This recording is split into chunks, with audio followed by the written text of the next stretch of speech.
Hi guys! Our topic for today is statement of cash flow.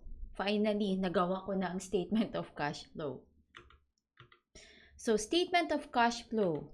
It provides information about the cash inflow and cash outflow of an entity during a period of time. So, if gusto mong makita yung information kung paano ba pumapasok, ano ba ang dahilan paano pumapasok yung pera sa isang company or paano lumalabas yung pera sa company, ang dapat yung tingnang statement is the statement of cash flow. There are three classifications under statement of cash flow. The first one is the operating, and then we have investing, and then the third one is the financing activities. Also, there are two methods in preparing statement of cash flow. The first one is the direct method, and then the second one is the indirect method. For this video, I will be presenting or preparing the direct method. All right. So let's discuss first what are those under operating activities. Ano daw ba yung mga activities under operating? Okay. First, let's discuss ano daw yung cash inflows under operating activities. What it means, ano ba yung mga pumapasok na pera under operating activities? First, sale of goods and service performed. So, lahat ng pera na pumapasok sa company dahil nakabenta sila ng goods or nag-perform sila ng service, that is an inflow under operating. From royalties, fees, commissions, and other revenues. So, kapag nakatanggap sila ng royalties, ng fees, ng commissions, at kung ano pang other revenues, all those are under operating activities. That is inflow. Makakadagdag siya. Ano-ano naman daw yung mga cash outflow under operating activities? So, pag sinabing outflow, ano yung mga dahilan kung bakit lumalabas yung pera sa company under operating activities? The first one is payment to suppliers of goods and services. So, once nagbayad si company sa kanyang mga suppliers, either goods man yan or services, that is an outflow under operating activities. Payment sa employees, kapag nagbayad ka ng salary. Payment ng company sa taxes. Payment sa mga interest expense. Let's say, nangutang si company, yung interest nun, that is under operating activities. Payments to other operating expenses. Ano pa ba yung mga other operating expenses na nagbabayad tayo? Let's say, rent expense, travel expense, and so on and so forth. As long as those expenses is because of the operation, so that is an outflow of cash under operating activities. So that's the first one. Paano naman ang inflow and outflow under investing activities? Cash inflow, paano pumapasok ang pera sa investing?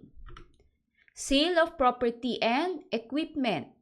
Pag nakabenta si company ng kanyang property or ng equipment niya, yung pagpasok ng pera na yon, that is an inflow to the company.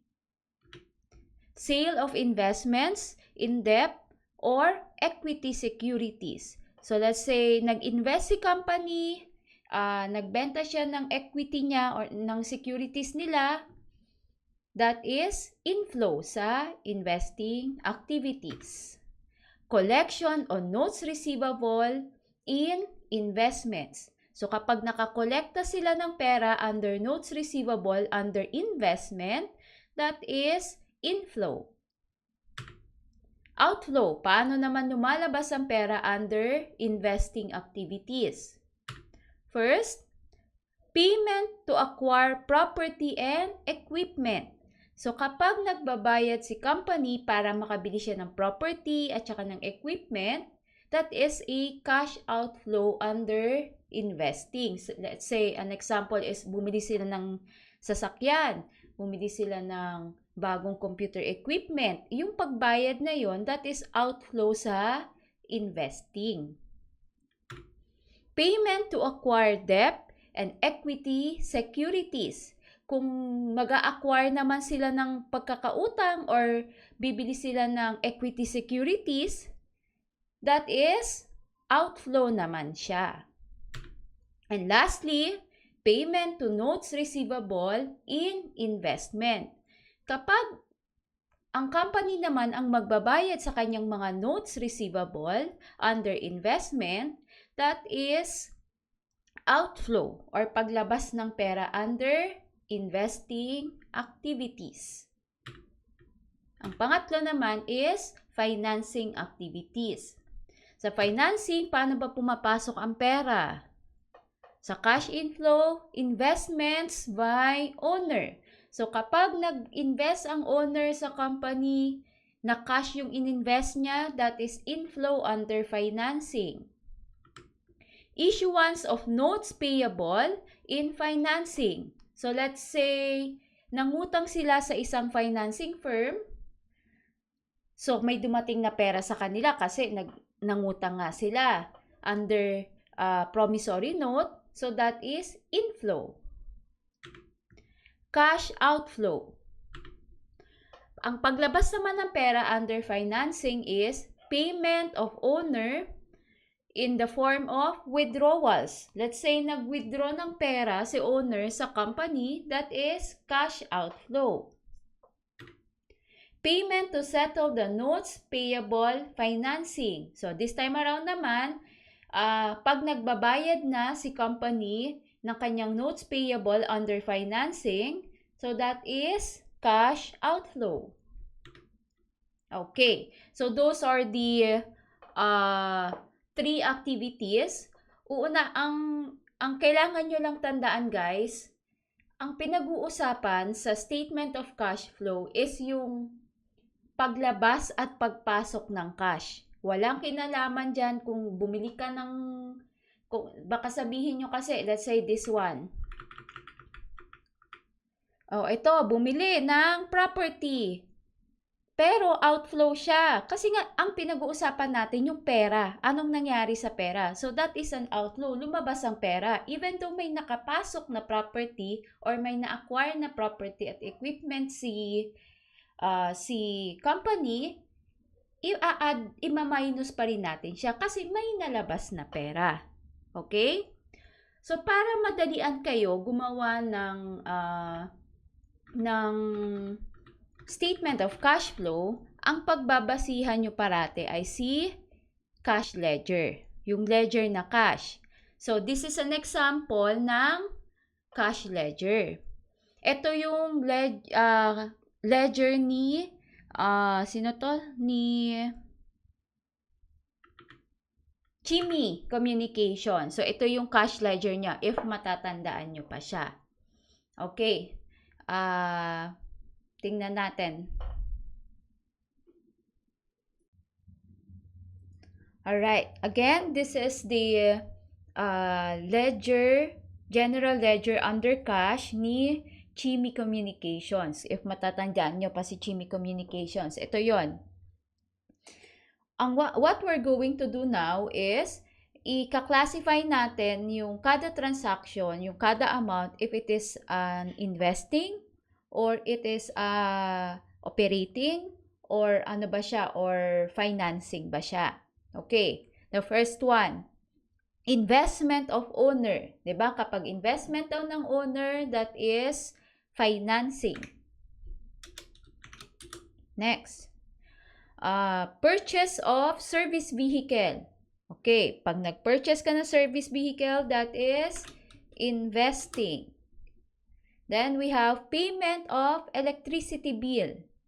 So, that is operating. Payment of insurance, that is operating. Purchase of computer. So, bumili ka ng property, so that is investing. Bumili ka ng equipment. Owner's drawing. So, pag nag-withdraw si owner, that is under financing. Service revenue. Pag kumita si owner, that is under operating. Cash donation. So, pag nag-donate ka, that is under operating. Payment on service vehicle. So, that is still under investing. Payment on rent. Pag nagbayad ka ng renta, that is operating. And payment on salaries, that is also under operating. Okay, guys. That's why tinuro ko muna sa inyo yung inflow and outflow and the classification. Dapat sa ulo nyo yon or dapat naintindihan nyo yon para pagdating sa preparation ng statement of cash flow, madali na. Madali nyo na siyang maika-classify. Alright? Para mas maintindihan, mas madali nating makita ang mga bagay-bagay, kulayan natin ng magkakakulay ang financing. Let's say si financing gawin nating yellow. Okay. Dalawa lang naman si financing, letter F. And then, pag ito ay investing, kulayan natin siya ng green. Ito rin, investing. And lastly, this one, investing. Alright. And then, the rest naman ay operating. So, wag na lang natin kulayan. Alam natin na lahat ng mga balances dyan na debits and credit na walang kulay, that is under operating. One more thing, para mas madali din yung maintindihan, lahat ng nasa debit na amount, so that is 1,500,000 and then this 135,000, yan ang inflow pagdating sa statement of cash flow. At lahat ng nasa credit, that is the outflow. So, as you see here, dapat dalawa lang ang magiging inflow natin at marami-rami pagdating sa outflow. Okay, let's start preparing the statement of cash flow. So, this is the example of statement of cash flow. Paliitin natin ng kaunti para makita nyo yung buo. I hope makita nyo. Mamaya i-zoom ko ulit. So, again, pagdating sa statement of cash flow, the first line should be the company's name. Second line is kung anong financial statement ang ginagawa nyo. So, this time around, we are preparing statement of cash flow. Then, for the month ended, August 31, 2018, kasi if maaalala nyo, ang ginagawa natin is for the month of August. Then space, and then ihihiwa-hiwalay na natin dito ang operating activities. Next will be investing activities, and last will be financing activities. Alright, sige, gawin na natin siya. So first, operating. Ang italagay natin ay cash flow from operating activities. So, ilagay muna natin lahat ng inflow. Inflow lang. So, as you see, under operating, ito lang naman yon. Yung mga walang color, isa lang ang inflow. That is the service revenue. So, anong nilagay ko? Cash received from customer. Ayan. So, how much? That is 135,000.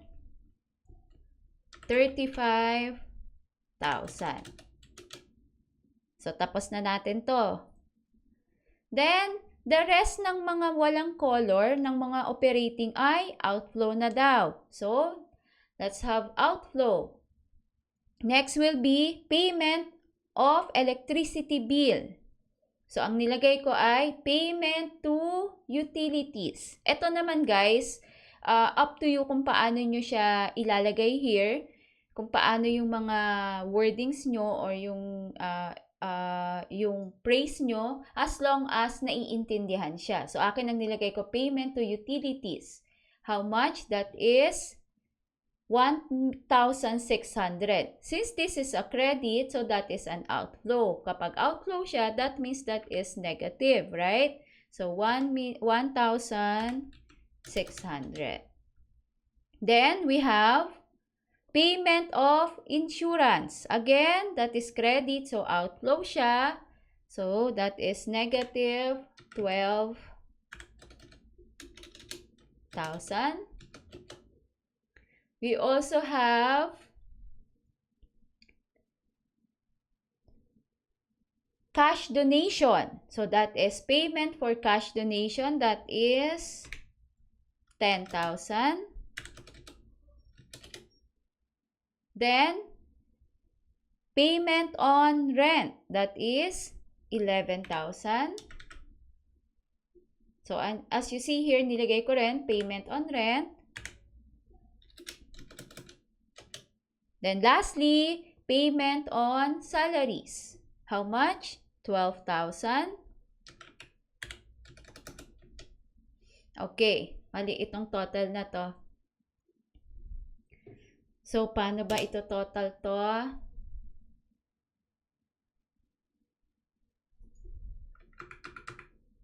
So, the total should be, dito ko na lang gawin, 135,000 minus 1,600. Pasensya na guys, hindi ako ganun kateki.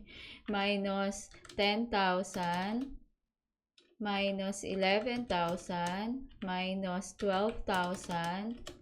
Ang sagot should be 88,400. Ayan. As you see guys here, actually mas maganda kung open and close parenthesis para masabi na outflow siya. Para may indication tayo that it should be deduction. But then, hindi may, babaguhin din naman siya ni Excel into negative. So, kaya naka-negative ng ganyan. Okay, this one is also negative because this is a deduction. Alright. Kapag nakuha mo na si answer, so that is net cash provided by operating activities. As you see here, since this is positive, ang nilagay ko dito ay provided by. Okay? Next, let's have space and then another for cash flow from investing activities. So, ilan ba ang investing natin dito? As you see here, 3. So, the first one is purchase of service vehicle, credit, 200,000. Kasi kung makikita nyo guys, wala namang debit sa investing activities natin. So, yung 3 are outflow. So, unahin natin to. Payment to acquire service vehicle. Magkano? 200,000. Next, purchase of equipment. So, that is payment to acquire computer equipment. Again, that is how much? Negative siya because credit siya dito. That is 10,000. And lastly, nagkaroon din tayo uli ng payment sa service vehicle na 15,000. No need to write again ng payment to acquire service vehicle kasi meron naman na dito, idadagdag na lang natin siya. So, 200 plus 15, so that will be 215,000. Okay, nawala ang negative. Ilagay lang natin ulit. Now, as you see, both outflow, negative siya. So, your answer will be negative also. So, net cash flow used in investing activities. As you see here, used in ang ginamit ko kasi negative ang sagot. Kung positive yan, ang ilalagay ko dito ay provided by. Okay, we have 2 totals na. Meron na tayo for operating at meron na rin tayo for investing. Now, let's continue. Ito na, si financing. Si financing naman, dalawa lang naman siya. So, write down cash flow from financing activities. Tingnan natin si financing. May inflow siya, may debit. And then yung isa naman, outflow. Pag ganito, uunahin natin si debit, si inflow. So, that is the investment of owner. So, ang nilagay ko, cash received as investment by owner. Magkano? 1,500,000. Then, the other one is the drawing. So, that is payment for withdrawals by owner. So, that is credit. So, that is negative. That is an outflow. 5,000. Mali ang total niya. So, our total will be 1,495,000.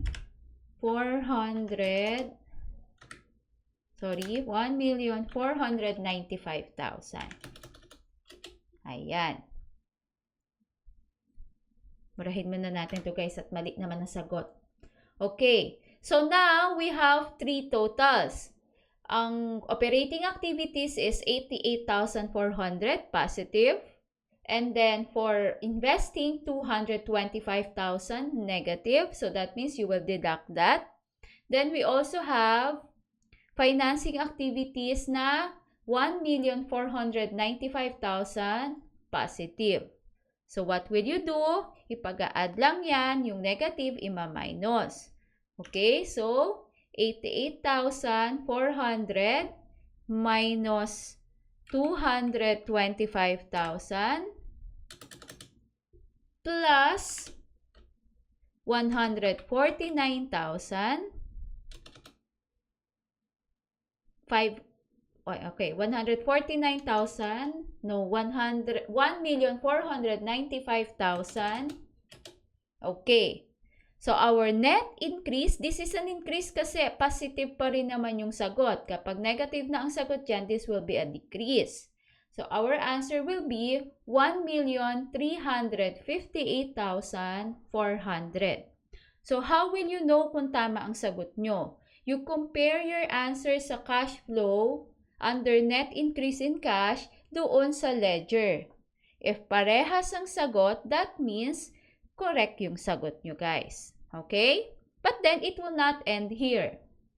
If meron kang cash balance at the beginning of the period, you should add it here. Unfortunately, wala pa naman kasing cash balance si Chimmy Company, so this will be 0.